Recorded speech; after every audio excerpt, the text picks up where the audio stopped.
Khaled Mashal says the uprising could begin within months unless demands of a Palestinian state are met. I'm Jane Dutton in Doha, and this is Al Jazeera. And I'm Imran Garda. Also on the program, humanitarian crisis in Chad. Heavy fighting breaks out between rebel fighters and the army. Baghdad under lockdown again. We hear from the country's vice president. And face-to-face with Third Intifada. The Hamas political bureau chief says unless Palestinians are granted a state, according to the 1967 borders, within 6 months of a new unity government, an intifada will begin. In a moment, we'll be live in Cairo and at the heart of the Palestinian government in the West Bank for reactions. But first, let's hear a little of what Khaled Mashal had to say.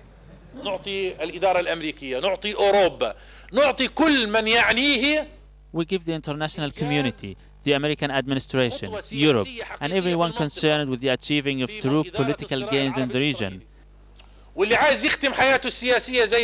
And whoever wants to conclude his political life positively, like Mr. Blair, to redeem his mistakes in Iraq, we give them all 6 months to commit to and implement a true political process.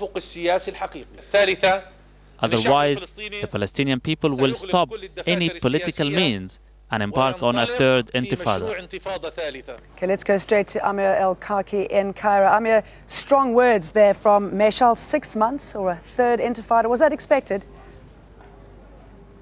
This is a new position. Mashal is trying to put forward the solution. He says he can give some time to the international community after the formation of the promised Palestinian unity government to try to solve it. He called on all politicians in the world who want to end their career honorably, according to him, I'm quoting him, to work on that, to embark on finding a solution, a political process that will end up with the Palestinians regaining their rightful the rights fully. And he said that this is important. It should be within the borders of the 4th of June 1967, including East Jerusalem, on the ground and under the ground, including the crossing points, which means full sovereignty on that promised Palestinian state.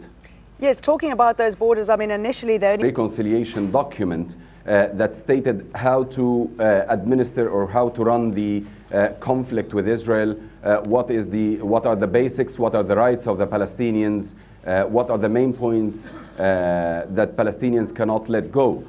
So he said he agrees to these borders, the 4th of June 1967, on conditions that they are full, no discussions should go about them, they are final, full sovereignty on the ground, under the ground, with the rights of refugees to return back, which means, again, that this is a sticking point that will stand in the way because Israel usually refuses that. There are different interpretations to this particular one. Okay, Amir El-Kaki in Cairo, thank you for that report.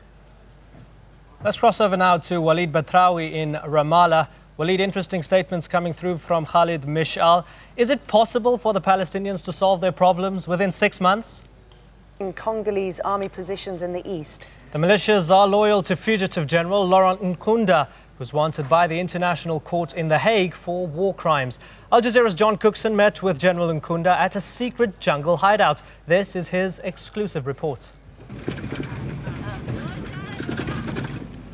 The man I'm about to meet is one of Africa's most wanted. We travelled to a secret jungle hideout in East Congo for the interview.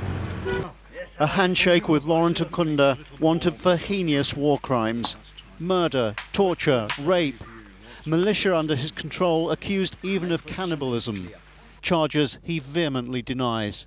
I'm not a threat against the population of Congo because our area is the most secured area. We are not a threat against the international policies. So why they can bring me to The Hague? More than 4 million people died in Congo's civil conflict.